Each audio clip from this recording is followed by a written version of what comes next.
ये किलर इस लड़की को किडनैप करके इसको तेज धार नाइफ से काटने वाला होता है, लेकिन तभी वो देखता है कि लड़की ना तो डरी हुई है और ना ही रो रही है। ये देखकर किलर उससे भी बड़े चाकू से उसे काटने का सोचता है। इतने बड़े चाकू को देख लड़की हंसने लगती है, जिससे किलर उससे गुस्से में पूछता है कि तुम क्यों हंस रही हो, जिस पर लड़की किलर को कहती है कि तुम मुझे नहीं मार सकते क्योंकि मेरा बॉयफ्रेंड मुझे तुमसे बचा लेगा। इस लड़की का नाम दामिनी है, जो स्टेशन पर अपने बॉयफ्रेंड के आने का इंतजार कर रही है, लेकिन उसी टाइम एक किलर वहाँ आकर दामिनी के चेहरे पर स्प्रे मारकर उसे बेहोश कर देता है। लेकिन दामिनी के पूरी तरह से बेहोश होने से पहले वो मुस्कुराती है, क्योंकि उसने अपने ब्लाइंड बॉयफ्रेंड को उसी स्टेशन पर आते देख लिया था। लेकिन किलर जब देखता है कि वो बंदा अंधा है तो वो चुपके से दामिनी को उठाकर वहाँ से ले जाता है, जिससे गौतम को थोड़ा शक होता है और वो दामिनी को आवाज देता है। ऐसे ही थोड़ा इधर उधर ढूंढने पर उसे दामिनी की रिंग मिल जाती है, जिससे उसका शक यकीन में बदल जाता है कि उसकी गर्लफ्रेंड दामिनी किसी मुसीबत में है। अब आगे क्या होता है चलिए जानते हैं दोस्तों। तो कहानी की शुरुआत एक सुनसान जगह से होती है, जहाँ इस कहानी का साइको किलर एक लड़की को बिस्तर पर लिटाकर उसके हाथ पैर बांधकर बिना उससे बात किए उसका सर धड़ से अलग कर देता है। उसके बचे हुए शरीर को ले जाकर एक जगह पर रख देता है। सुबह यह मामला पुलिस तक पहुँचता है। पुलिस एक्शन में आती है और सारी फॉर्मेलिटीज को पूरा कर वहाँ से चली जाती है। इसी शहर में हमारा हीरो गौतम भी रहता है, जो देख नहीं सकता, मगर उसे दामिनी नाम की एक रेडियो जॉकी को सुनना काफी पसंद था और वो अक्सर उसका शो सुनता रहता था। दामिनी को सुनते सुनते गौतम को उससे प्यार हो गया था, लेकिन अभी तक ये सिर्फ वन साइडेड लव था। गौतम को अच्छी तरह से मालूम होता है कि कब किस समय दामिनी कहाँ जाने वाली है और आगे क्या करेगी, इसीलिए वो अपने दोस्त राजनायकम की मदद से उसको फॉलो करता रहता है। इसी दौरान दामिनी को फॉलो करते हुए वो एक शादी में पहुंच जाता है। गौतम गाना गाकर उसे इम्प्रेस करने की कोशिश भी करता है। थोड़ी देर में वो दामिनी को प्रपोज भी कर देता है, लेकिन दामिनी उसके प्रपोजल को शुरुआत में ठुकरा देती है। पर गौतम के काफी रिक्वेस्ट करने के बाद दामिनी उसे कहती है कि अच्छा ठीक है, कल मैं एक जगह पर जाने वाली हूँ, अगर तुम उस जगह का पता करके वहाँ मुझे मिल गए तो मैं तुम्हारे प्रपोजल को एक्सेप्ट कर लूंगी, साथ ही मान लूंगी कि तुम मुझसे सच्चा प्यार करते हो। साथ ही उसे हिंट देते हुए वो गौतम को कल का प्रोग्राम ध्यान से सुनने को बोलती है। अगले दिन गौतम पूरे ध्यान से रेडियो पर दामिनी का प्रोग्राम सुनता रहता है। दूसरी तरफ दामिनी रात के समय गौतम का एक रेलवे स्टेशन पर इंतजार कर रही थी, क्योंकि उसे पूरा भरोसा था कि गौतम जरूर आएगा। मगर काफी देर तक इंतजार करने के बाद भी गौतम नहीं आता और उसके बदले वो साइको किलर वहाँ आ जाता है, जो दामिनी के चेहरे पर स्प्रे करके उसे बेहोश कर देता है। लेकिन बेहोश होने से पहले दामिनी गौतम को वहाँ आते हुए देख लेती है और उसके चेहरे पर एक मुस्कुराहट आ जाती है। गौतम दामिनी के पास आते ही उसके परफ्यूम की खुशबू को सूंघ लेता है। गौतम दामिनी को आवाज लगाते हुए बेंच की तरफ बढ़ता जाता है, मगर दिमाग से शातिर साइको किलर बड़े ही शांति से दामिनी को अपने कंधे पर उठाकर गौतम के सामने से निकल जाता है। ये सीन सुनने में जितना अच्छा लग रहा है, उससे कई गुना ज्यादा ही बोन चिलिंग एक्सपीरियंस देने वाला है। खैर, गौतम को लगता है कि यहाँ कुछ तो गड़बड़ है, इसलिए वो पुलिस को कॉल करके यहाँ बुला लेता है और जो हुआ वो बताते हुए कहता है कि दामिनी को उसी साइको किलर ने अगवा कर लिया है। वहीं वो साइको किलर दामिनी को एक जगह लाकर उसके हाथ पैर काटने को तैयार ही था कि तभी उसकी नजर दामिनी के चेहरे पर जाती है, जिस पर किसी प्रकार का कोई डर नहीं था, बल्कि वो उल्टा मुस्कुरा रही थी। किलर उससे पूछता है कि तुम मुस्कुरा क्यों रही हो और तुम्हारे चेहरे पर कोई डर क्यों नहीं है। दामिनी उसे बताती है कि आज से ठीक 7 दिन बाद मेरा जन्मदिन है और मेरे जन्मदिन तक अगर मैं गौतम तक नहीं पहुंच पाई तो वो मुझे कहीं से भी ढूंढ निकालेगा। ये सब सुनकर किलर दामिनी को नहीं मारता और उसके चैलेंज को स्वीकार कर लेता है। थोड़ी देर बाद किलर बाहर जाकर एक प्रोस्टिट्यूट को बुक करता है और बेहोश करके अपने यहाँ ले आता है। दामिनी की जगह उसके हाथ पैर बांधकर उसका भी सर धड़ से अलग कर देता है। इतना सब करने के बाद किलर दामिनी से कहता है कि जब गौतम तुम्हारी खोज करते हुए यहाँ आएगा तब मैं उसका सर काट के तुम्हारे हाथ में और तुम्हारा सर काट के उसके हाथ में रख दूंगा। अगले दिन किलर प्रोस्टिट्यूट की बॉडी को बाहर फेंक देता है। जल्दी ही पुलिस भी वहाँ पहुँच जाती है। पुलिस ऑफिसर मुथु कमिश्नर को बताता है कि दामिनी के पिता ने कंफर्म किया है कि ये बॉडी दामिनी की नहीं है। बॉडी की बात सुनकर गौतम भी वहाँ पहुँच जाता है और स्मेल से वो भी समझ जाता है कि ये दामिनी नहीं है। गौतम फौरन सुशीला नाम की साइकेट्रिस्ट के पास जाता है। जाकर वो उन्हें बताता है कि दामिनी अभी भी जिंदा है। डॉक्टर सुशीला बताती है कि ऐसा होना तो नहीं चाहिए, क्योंकि वो किलर जिस भी लड़की को किडनैप करके ले गया है उसे मारकर ही छोड़ता है। फिर दामिनी के केस में ऐसा क्या अलग हुआ। साइकेट्रिस्ट गौतम को हौसला देते हुए कहती है कि 1.5 साल से पुलिस उसके पीछे पड़ी है, मगर अभी तक उसे नहीं पकड़ पाई। शायद इस बार तुम उसे पकड़ सकते हो। लेकिन फिर भी गौतम पुलिस कमिश्नर के पास जाता है उनसे मदद मांगने के लिए। वहीं पर अकबर नाम का कांस्टेबल उसे कमला नाम की एक एक्स पुलिस ऑफिसर के बारे में बताता है, जो पहले इस केस पर काम कर चुकी थी। कमला का पता निकालकर गौतम फौरन उसके घर पहुंचता है और उसे दामिनी के बारे में सब कुछ बता देता है। लेकिन कमला उसे यहाँ आने के लिए मना कर देती है, साथ ही उसे अनाप शनाप बोलने लगती है। दरअसल एक एक्सीडेंट में कमला ने अपने दोनों हाथ पैर खो खो दिए थे। इसके बाद से वो व्हीलचेयर के हवाले हो गई थी। इससे गुस्सा होकर गौतम उसे एक थप्पड़ मारकर वहाँ से चला आता है। दूसरी तरफ पुलिस वाले भी उस प्रोस्टिट्यूट के इलाके में पहुंचकर एक औरत से पूछताछ करने लगते हैं। औरत कहती है कि कल रात रानी ने मुझे फोन किया था और बता रही थी कि वो अपने कस्टमर के साथ है। उसका कस्टमर उसे अच्छी सी गाड़ी में कहीं ले जा रहा था। वो दिखने में भी काफी अच्छा था। इस तरह की कुछ जानकारी इकट्ठा कर पुलिस को पता चलता है कि किलर एक अमीर आदमी है। उसकी उम्र तकरीबन 28 से 30 साल के आसपास की है। उसकी 1 या 2 लग्जरी कार भी होगी। खैर, उसी रात कमला अपनी माँ के साथ गौतम के घर पहुँचती है। इस बार उसने सोच लिया था कि वो गौतम की मदद करेगी और अब वो एक भी लड़की की जान नहीं जाने देगी। कमला कहती है कि सबसे पहले तो हमें इस केस की पूरी जानकारी इकट्ठा करनी होगी, जो कि अभी सीआईडी के पास है। इसलिए हमें वहाँ से सारी जानकारी लानी होगी। दरअसल 1.5 साल पहले वो इस केस पर काम कर चुकी थी। इसी वजह से उसे मालूम था कि सबूत और डिटेल्स कहाँ रखे हैं। कमला की मदद से गौतम सीआईडी के ऑफिस तक पहुँच जाता है। जब गौतम अलमारी खोलने ही वाला होता है, तब एक आदमी पीछे से उसे पकड़ लेता है। तभी मुथु अपने घर की चाबी वापस लेने के लिए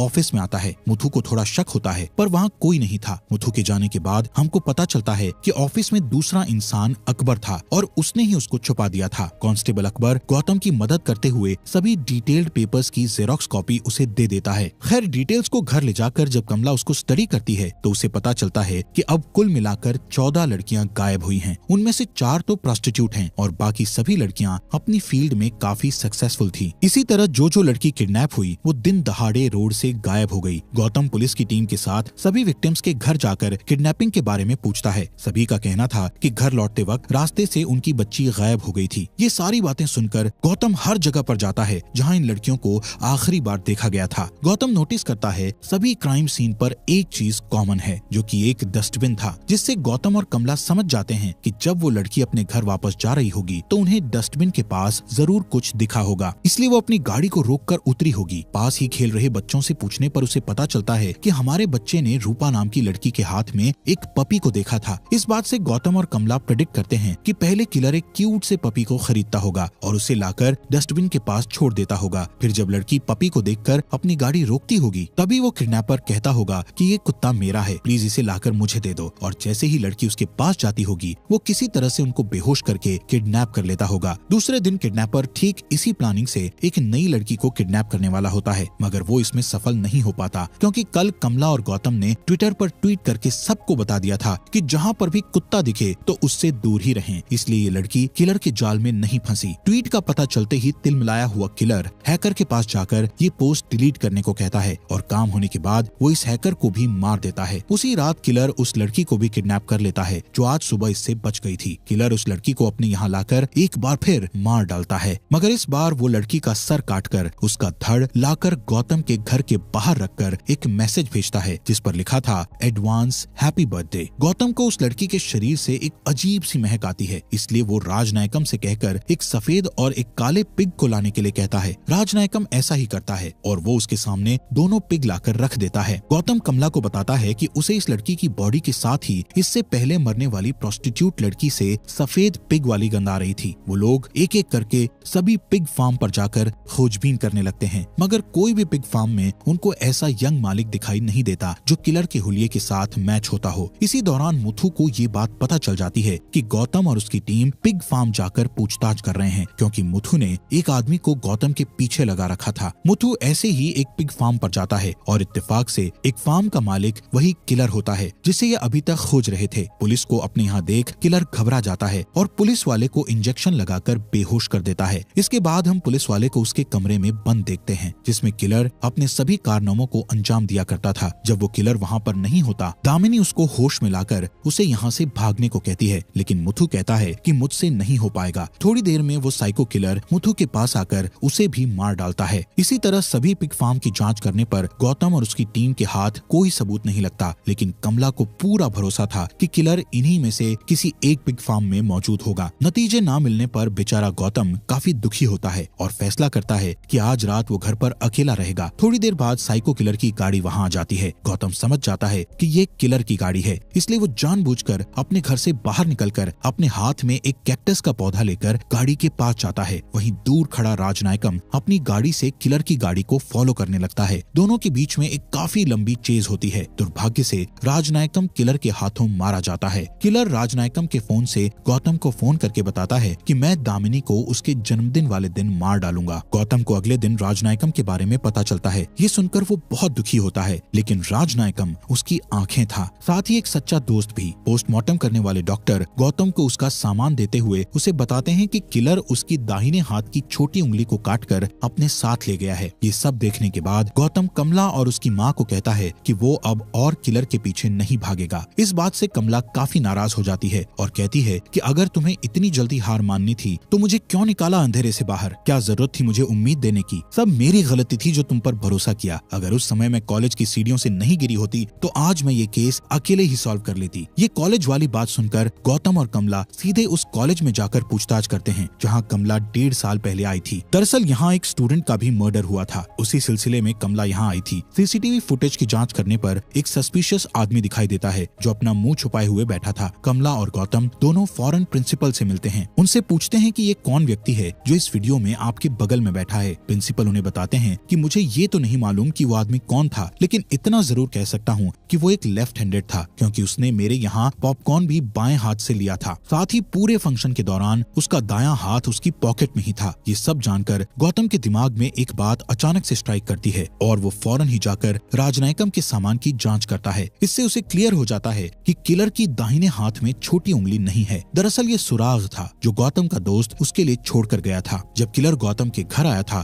तभी गौतम ने उसकी गाड़ी का माप ले लिया था। इसी की मदद से वो अलग अलग कार बनाने वाली कंपनियों में पूछताछ करता है और आखिरकार उन्हें सफलता मिल जाती है। एक कार कंपनी वाला बताता है कि ठीक आपके बताए अनुसार अंगुलीमाल नाम का एक आदमी है जिसके नाम एक होटल है और एक पिग फार्म भी है। किलर का पता कर कमला और गौतम उसी पिग फार्म पर जाते हैं, मगर वहाँ उन्हें पता चलता है कि अंगुलीमाल अभी बाहर गया है। इसी मौके का फायदा उठाकर गौतम उसके ऑफिस की छानबीन करने लगता है। इसी खोज पड़ताल में गौतम को एक मैप मिलता है जो लाकर वो कमला को दिखाता है। यहाँ से सीन शिफ्ट होता है और हम एक बार फिर दामिनी को देखते हैं इस बंद कोठरी में। दामिनी को एक औरत दिखती है जो कई सालों से यहाँ कैद है। दामिनी के पूछने पर वो बताती है कि मेरा नाम रेचल है। रेचल अंगुलीमाल की टीचर थी। अंगुलीमाल एक अनाथालय में बड़ा हुआ था। बचपन में रेचल ने किलर को सजा दी थी। उसी का बदला अंगुलीमाल आज उससे ले रहा है। दूसरी तरफ कमला मैप पर माचिस की तीलियां लगाकर गौतम के लिए मैप को समझने में आसान बना देती है। गौतम भी उंगलियों के सहारे मैप को याद कर लेता है। गौतम और कमला ठान लेते हैं कि ये दोनों जाकर दामिनी को वहाँ से छुड़ा लेंगे। कमला दिशा बताती है और गौतम ड्राइविंग करता है। अंगुलीमाल दामिनी को एक जगह लाकर एक कुर्सी पर बैठा देता है और उसके सामने उसकी टीचर रेचल भी होती है। असल में अंगुलीमाल के बचपन में जो घटना हुई थी उसको रिक्रिएट करता है। उसकी टीचर रेचल ने उसे बचपन में मास्टरबेट करने के लिए सजा दी थी। उस दिन टीचर रोज उसे 60 बार मारा करती थी। अंगुलीमाल अपने टीचर के सामने गिड़गिड़ाने लगता है कि टीचर मुझे माफ कर दो, मुझसे गलती हो गई। जिस ड्रामे के बाद अंगुलीमाल अब दामिनी को मारने की तैयारी कर रहा था कि तभी दामिनी उससे सवाल पूछती है कि जो पुलिस वाले की डेड बॉडी पड़ी थी वो कौन था। इस पर अंगुलीमाल उसे बताता है कि जब मुझे गिरफ्तार करके जुवेनाइल होम ले जाया जा रहा था तब उसने मेरे साथ गलत हरकत की थी, इसलिए मैंने उसे मार डाला। गौतम और कमला भी उस जगह तक पहुंच ही जाते हैं। उनके अंदर जाते ही फैक्ट्री के अंदर लगे अलार्म बजना शुरू कर देते हैं। ये जानकर अंगुलीमाल जब गौतम को मारने ही वाला होता है तभी इलाके में पावर कट होती है। असल में कमला की माँ ने इस इलाके की लाइट को काट दिया था। अंधेरे में अंगुलीमाल गौतम को ढूंढने लगता है। अंगुलीमाल गौतम को बुलाते हुए कहता है कि मैं हार गया और तुम जीत गए, या तो मैं तुम्हें मारूंगा या तुम मुझे मार दो। तभी गौतम सामने आता है और अंगुलीमाल उसके पेट में छुरा मारकर उसे घायल कर देता है। गौतम भी बिजली का झटका देकर अंगुलीमाल को बेहोश कर देता है। बेहोश होते ही गौतम उसके हाथ जंजीरों से बांध देता है। उसके बाद गौतम दामिनी को ढूंढकर उसके हाथ पैर खोल देता है और जब ये दोनों यहाँ से भाग रहे होते हैं तब अंगुलीमाल जोर जोर से चिल्लाता है कि टीचर प्लीज मुझे अकेला छोड़कर मत जाओ, मैं अकेला नहीं रहना चाहता हूँ। ये सब सुन दामिनी चाबी लेकर उसकी तरफ फेंक देती है। जब अंगुलीमाल चाबी लेने के लिए आगे बढ़ता है तो उसकी टीचर रेचल चाबी को उठाकर निगल लेती है। अंगुलीमाल उसके पास जाकर उसका पेट फाड़कर खुद को जंजीरों से आजाद कर लेता है। जब तक वो भागकर बाहर आता तब तक दामिनी, गौतम और कमला वहाँ से जा चुके थे। दूसरे दिन पुलिस दामिनी को प्रेस के सामने बैठा देती है। दामिनी से पूछने पर वो अपना बयान देती है कि मुझे उस व्यक्ति में कोई साइको किलर नहीं दिखा, बल्कि मुझे तो एक छोटा बच्चा दिखा जिसे सब ने अकेला छोड़ दिया था और उसके अकेलेपन का फायदा उठाया गया। अगर मैं ही उसकी माँ या बहन होती तो शायद उसे इतना प्यार मिलता कि वो कभी साइको किलर नहीं बनता। इस तरह से वो अपनी सिंपैथी शो करती है। ये इंटरव्यू अंगुलीमाल भी देख रहा था। वो समझ जाता है कि अब जाकर किसी ने उसे समझा है, किसी ने मुझे प्यार की नजरों से देखा। अपनी गलती और हार मानकर अंगुलीमाल एक पहाड़ से कूदकर अपनी जान दे देता है। इसी के साथ आज की फिल्म का यही अंत होता है। बात करें अगर अगर फिल्म की तो हमेशा से पैटर्न देखा जाता है कि जबरदस्त फिल्म या कहानी में राइटर या डायरेक्टर जिसे बुरा बताना होता है उसे बुरा ही बताते हैं, लेकिन शायद उसके साथ ये बताना भी बहुत जरूरी है कि आज वो ऐसा है तो क्यों है। हम अंगुलीमाल को ही देखेंगे तो क्या आप कभी उस व्यक्ति, समाज या लोगों को माफ कर पाते जिसने आपके साथ गलत किया है? एक टीचर का काम सिखाना होता है, लेकिन एक गलती की सजा रोज बार बार देना ये गलत है, जैसा कि हमने इस कहानी में देखा। इसी के साथ ये कहानी यहीं पर खत्म हो जाती है। दोस्तों, हमारे फॉक्स एक्सप्लेनर हिंदी चैनल को सब्सक्राइब करने के लिए आपका दिल से शुक्रिया।